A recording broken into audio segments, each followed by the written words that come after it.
Hello, in this video I want to show you how to enable achievements even if you have mods installed in Fallout 4.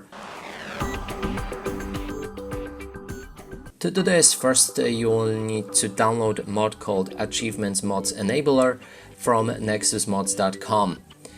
When you have that in files right here, manual download, slow download, let's do it like that. You might need to log in as well. So when you have that files, open them, copy all of the files, and now we can open our games directory for Fallout 4. We can right click on the Fallout 4 inside Steam, go to installed files and click on browse. Inside we can paste all of the files where our Fallout 4 exe is, and that should enable the achievements even if you have mods installed. And also what you can do is restart the Steam before you launch Fallout 4. And that's it for this video. Hope you like it. Please consider subscribing to our channel, leave a like and a comment below.